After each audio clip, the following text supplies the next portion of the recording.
See the fourth part which is x square minus 3. Now मैं यहाँ पर अब x square minus 3 को क्या करता हूँ, जीरो के इक्वेट करता हूँ. So you will get x square is equal to,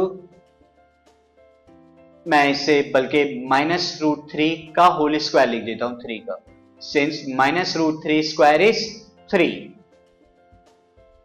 So therefore x plus root 3 and x minus root 3 लिख सकता हूँ x square minus root 3 के स्क्वायर को, यानी a square minus b square के फॉर्मूले से क्या होता है, a square minus b square is a plus b and a minus b. यही फॉर्मूले का यूज किया मैंने, 3 को रूट 3 का स्क्वायर बनाया मैंने, डिफरेंट अप्रोच से इसे क्वेश्चन को किया. Now therefore when x plus root 3 is equal to 0 you will get x is equal to minus root 3. और जब आप x माइनस रूट 3 को 0 के बराबर इक्वेट करेंगे, when x minus root 3 equal to 0, x is equal to root 3, ये x is equal to root 3 दूसरा 0 आया. Therefore zeros